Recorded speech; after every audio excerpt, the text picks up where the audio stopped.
Cuando hablamos de The Conjuring, inmediatamente pensamos en los Warren y en las aterradoras historias que inspiraron esta saga. Pero, ¿qué hay de cierto en la película The Conjuring 4? Hoy os traigo la verdad tras 3 elementos claves que aparecen en la película. El caso Small, el espejo y la vida real de Judy, la hija de los Warren. Antes de empezar, me gustaría avisaros de que este vídeo contiene spoilers y que si no habéis visto la película podría destripárosla un poquito. Bueno, hasta aquí solo me queda decir que yo soy Sandra Castro y te doy la bienvenida a mi humilde morada.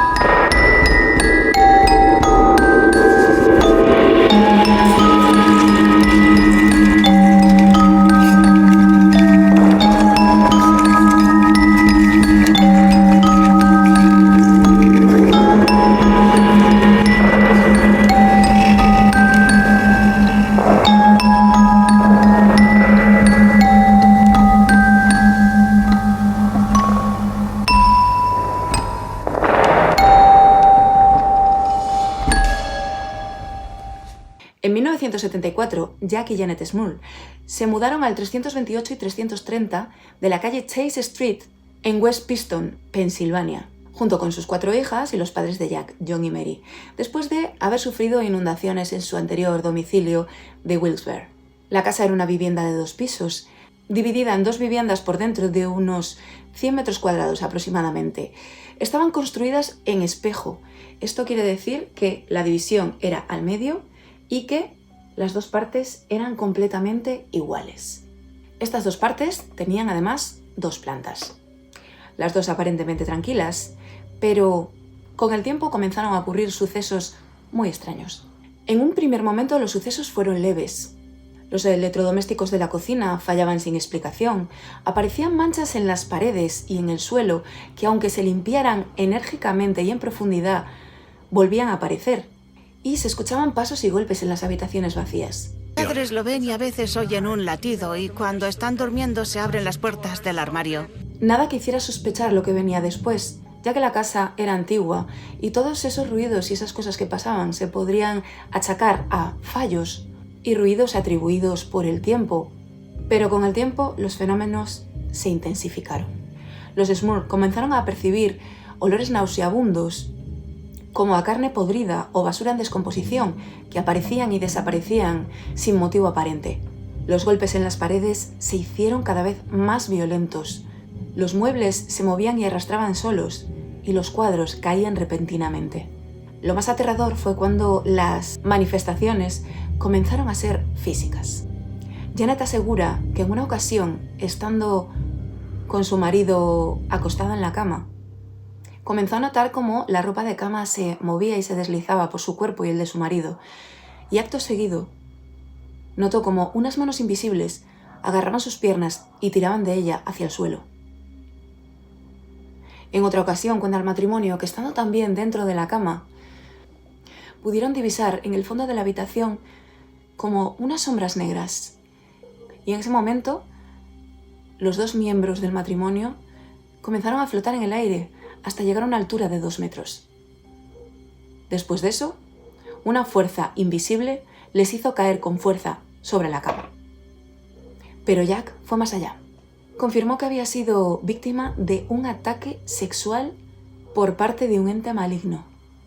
Jack afirma que desde la habitación vio como una mujer, aparentemente bella y joven, bajaba las escaleras de su casa. Cuando se acercó, nada más lejos de la realidad. Lo que vio fue una mujer con un camisón blanco, anciana, con cara muy desagradable y dientes podridos y cara descompuesta, que le atacó sexualmente. Lo más curioso es que al día siguiente una de sus hijas, asustada, aseguró haber soñado con la desagradable escena, describiendo la misma figura de la mujer de blanco que su padre había visto agredirle la noche anterior. La situación se volvió insoportable, especialmente porque también afectaba a sus hijas, que decían escuchar gritos en sus habitaciones y sentirse observadas mientras dormían. Las manifestaciones se hicieron tan fuertes que Janet asegura que que un día una de esas fuerzas invisibles la arrastró y la golpeó con fuerza contra la pared, y que en otra ocasión, Sadie, la perra de la familia, fue alzada en el aire y lanzada contra la pared con fuerza. El perro de la familia ha conseguido transmitir algo de tranquilidad ante estas supuestas fuerzas demoníacas. La familia buscó ayuda en la iglesia. Entre 1974 y 1989 se realizaron hasta 4 exorcismos aprobados por la diócesis de Scranton, uno de ellos incluso aprobado directamente por el que por aquel entonces era cardenal y futuro papa Ratzinger. Nuestros invitados son Janet y Jack Smell. ¿Quién os ayudó? Hablamos con nuestro sacerdote y le dijimos, Padre, aquí están pasando cosas muy raras. Así que vino, bendijo la casa y nos dijo, aquí no hay nadie que pueda ayudaros. Pero cada vez que se intentaba un ritual de liberación, la actividad aumentaba en violencia e intensidad. Incluso los vecinos admitían haber escuchado los gritos y los golpes procedientes de la casa, e incluso cuando la casa estaba vacía, los vecinos también aseguraban escuchar ruidos dentro. En 1986, los Small pidieron ayuda a los demonólogos Ed y Lorraine Warren. Según Lorraine, en la casa habitaban 4 presencias: una mujer joven y sumamente agresiva, una anciana indefensa, un hombre de mediana edad, el cual decía que había sufrido mucho, y por último y no menos importante, un demonio que se alimentaba del miedo y del sufrimiento de la familia. Los Warren realizaron numerosos informes, sacaron fotos e hicieron grabaciones en donde aseguraron captar voces demoníacas en psicofonías. El caso pronto atrajo la atención de los medios. Es que haga la iglesia. Queremos que nos envíen a 2 o 3 sacerdotes que sean exorcistas para que limpien esta casa de lo que hay aquí. ¿Por qué la familia no se muda simplemente? Se han ido de aquí, se han ido a un camping. Los mismos fenómenos que les han ocurrido en la casa los han seguido hasta el camping. Ninguno de vosotros podríais pasar por lo que los Smell están pasando. No os podríais ni imaginar lo que ha ocurrido en esta casa.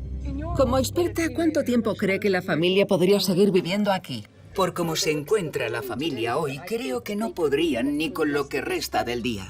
En 1988, el periodista Robert Curran publicó el libro The Haunted, basado en los testimonios de los Small y en la investigación de los Warren. Esto convirtió la historia en un fenómeno nacional, pero también en el centro de una gran polémica. Mientras algunos defendían la veracidad de lo ocurrido, Padre Levar, ¿usted creía a los Smell? Por supuesto, al 100%. ¿Qué es lo que la iglesia cree o sabe que era eso? Lo llaman, como dijo Lorraine, una infestación diabólica. ¿Qué es cuando los espíritus diabólicos no poseen a la gente, pero habitan el lugar? ¿Qué pasa durante un exorcismo? Durante un exorcismo, la iglesia invoca el poder de Cristo para sacar el demonio de la persona o del lugar. otros acusaban a los Small de inventarlo todo para ganar notoriedad y dinero. Los críticos más escépticos aseguraban que los sucesos podían explicarse por causas psicológicas o incluso como una invención publicitaria. Finalmente, en 1989, agotados por numerosos años de tormento, los Small abandonaron la casa. Curiosamente, la familia que se mudó después declaró que no experimentó nada fuera de lo normal dentro del domicilio. Sin embargo, los Small mantuvieron hasta el final de sus vidas que lo que habían vivido era 100% real. En 1991, su historia fue llevada a la gran pantalla de mano de la película The Haunted, igual que el libro, y desde entonces ha seguido siendo un objeto de debate y controversia.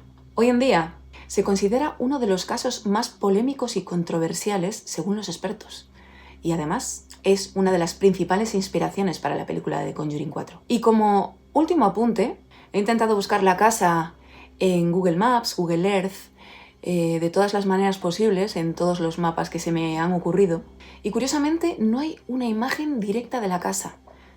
Lo más que se llega a ver es de lejos y de perfil. Y en las webs inmobiliarias a día de hoy se dice que permanece vacía y que no está en venta. Y en ellas, curiosamente, tampoco aparece ninguna foto de la casa. Solo muestran fotos del mapa desde vista aérea. Curioso, ¿no? En la película podemos ver un espejo maldito que hace de hilo conductor y de nexo entre los personajes de los Warren, su hija y el caso Small. Por este lado he de decir que el espejo es un recurso creativo y no tiene nada que ver con el caso en la vida real. El espejo sí existe en la vida real y está guardado con el resto de objetos malditos en el Museo del Oculto de los Warren. Pero su historia real dista mucho de la historia que narran sobre él en el film. El espejo Myrtle's Plantation, disculpad mi inglés, que no es muy bueno, llega a Luisiana, Estados Unidos, en 1880 y su leyenda surge en las últimas décadas del siglo XIX. Fue traído de Europa en ese momento para decorar el nuevo edificio del general David Bradford, el cual había levantado sobre un cementerio indígena. Era un precioso espejo con detalles en color dorado que resaltaba y engrandecía su belleza. Un espejo ideal para cualquier mansión. En dicho recinto vivían muy pocas personas que eran atendidas por numerosos esclavos, que se dedicaban a cuidar la plantación y a satisfacer todos los deseos de sus patrones. Las vidas de los esclavos eran puestas a disposición de los señores de la casa, hasta tal punto que otras haciendas veían con malos ojos los horrores que allí se vivían. Se cuenta que una de las esclavas, cansada de tantos maltratos, decidió poner veneno de adelfa en el pastel que le iba a servir a la patrona, Sarah Woodruff, y sus 3 hijos. Uno de los 3 pequeños se negó a comer ese día, por lo cual se salvó de morir, pero su madre y sus 2 hermanos murieron casi al instante. Al descubrirse la verdad, pocos días después, la esclava fue colgada de un árbol muy cercano a la casa. Probablemente nuestra alma más famosa fue capturada en una de las fotos aquí. Esta fotografía tomada en el porche trasero revela lo que muchos creen que es el fantasma de una esclava llamada Chloe, que se dice que vivió en la casa de los Myrtle a principios del siglo XIX. Hay muchas variaciones de la leyenda de Chloe. Una versión popular de la leyenda dice que Chloe era la amante de Clark Woodruff y que él rompió con ella, lo que ella no estaba feliz. Así que para vengarse de él, ella decide hornear un pastel de cumpleaños mezclado con oleandro. El oleander es una de las plantas más tóxicas del mundo. El hijo de Clark Woodruff... Y en otras ocasiones se llegaron a ver las imágenes de cuerpos en descomposición, con moscas revoloteando alrededor, e incluso caras diabólicas. Y en numerosas ocasiones también aparecieron marcas de manos que se creía que eran de niños pequeños en el espejo. Sí, observa, esto sucede frecuentemente. Sí, pero también tenemos otras cosas que aparecen. Por todas partes. Aunque la costumbre dicta que los espejos deben ser cubiertos cuando hay una defunción en la casa para evitar que los espíritus se queden atrapados, este espejo no estuvo cubierto en ningún momento, por lo que las creencias asumen que todas esas almas siguen viviendo allí. Y estas eran las causantes de todos los sucesos paranormales que allí se viven. Hasta hace unos años el espejo estaba en el mismo sitio, pero al final fue entregado a Ed y Lorraine Warren para que ellos lo resguardasen en su famoso museo. Únicamente que lo resguardasen, porque es un espejo que cuesta miles y miles de dólares.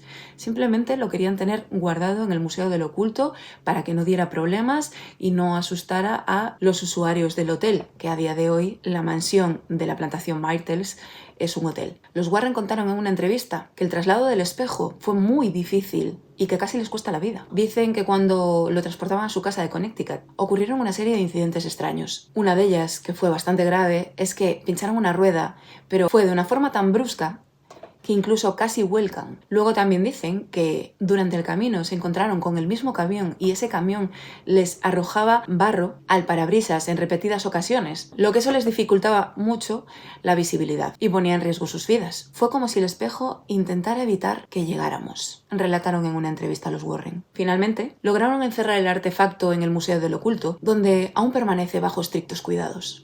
Judy Spera, hija única de Ed y Lorraine Warren, hoy vive alejada del foco mediático. Creció rodeada de los artefactos malditos que sus padres guardaban. Según Lorraine, Judy desde niña tenía una cierta sensibilidad psíquica. A día de hoy, Judy está casada con Tony Spera, actual director del legado Warren, y de la sociedad psíquica New England Society for Psychic Research y del Museo del Ocultismo, aunque hoy en día permanece cerrado por problemas legales y de seguridad. Y quisiera puntualizar que la casa ha sido comprada por los influencers Matt Rife y Elton Castell, y han explicado públicamente que asumirán la custodia legal de la colección de los objetos embrujados, incluyendo ahí el espejo, la muñeca Annabelle y muchos más, durante al menos 5 años. y planean abrir el lugar al público para tours nocturnos, cosa que me parece bastante improbable, ya que a causa de las leyes de zonificación locales, el museo lleva cerrado desde 2014, ya que el museo no es realmente un museo, sino el sótano de la casa de los Warren, y al ser una zona residencial familiar, dichas leyes no permiten abrir un museo en la zona, además de que los vecinos no pararían de quejarse debido a las molestias que produce la expectación de dicho museo. Judy y Tony han defendido la memoria de Ed y Lorraine Warren. Creo que lo paranormal existe, claro que sí. Por supuesto que lo creo. No puedes evitar creer en ello si has estado tan cerca como yo lo he estado. Pero también han tenido que soportar infinidad de críticas e incluso amenazas. Judy lleva una vida discreta y afirma que no tiene una sensibilidad psíquica tan poderosa como la de su madre, ni mucho menos, pero admite haber tenido en alguna ocasión algún sueño premonitorio y que en ocasiones sueña con su padre, el cual le da mensajes que le son muy útiles en el desarrollo de su vida. Hoy, Judy y Tony Spera son los únicos y actuales guardianes del legado de los Warren. Mi madre y mi padre eran muy sinceros en lo que hacían. Querían de verdad ayudar a la gente. Querían de verdad que la gente supiera que el diablo existe, que Dios existe. El legado de Ed y Lorraine Warren es el de hacer siempre lo correcto. El de intentar siempre ayudar a los demás. Demostrar que el diablo es real. No solo una figura mitológica. Y que Dios es nuestro protector. Su legado es el amor y el amor por la humanidad.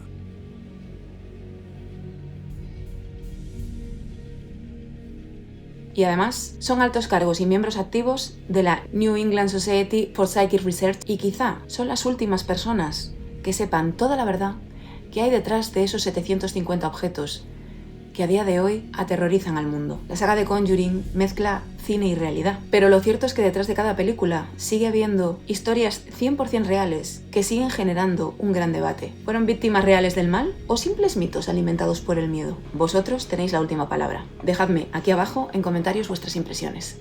Y hasta aquí el vídeo de hoy. Si te ha gustado el vídeo, no olvides dejarme tu like y dejarme un comentario sobre tus impresiones sobre el tema que hemos tratado hoy. Y aparte, también me gustaría que me dejarais en comentarios el eterno debate. ¿Los Warren son unos estafadores? ¿O dedicaban realmente su vida a lo paranormal y a lo psíquico? ¿Vosotros qué creéis? Yo tengo 50-50. Mi opinión es mitad y mitad. Realmente yo en Lorraine sí creo. Y me parece una persona con... Bueno, me parecía una persona con unas altas cualidades psíquicas, pero por parte de Ed tengo mis dudas y mis reservas, la verdad. Pero bueno, me gustaría leer vuestras opiniones. En cuanto vea vuestro comentario, os daré un corazoncito y además también habrá contestación, obviamente. Por otra parte, si os gusta mi contenido, si os gusta por el camino que está yendo el canal, no olvidéis suscribiros, que para vosotros es un pequeño gesto, pero para mí es una gran ayuda. Y si queréis estar al tanto de todo lo que pasa en el canal y todo lo que vamos a hacer en futuros vídeos, no olvidéis seguirnos en nuestro Instagram y nuestro TikTok, que en TikTok últimamente estoy muy, pero que muy activa y además estoy haciendo lives también, estoy haciendo directos, sobre todo haciendo urbex y no os lo podéis perder. Y hasta aquí solo me queda decir que yo soy Sandra Castro y te deseo felices pesadillas.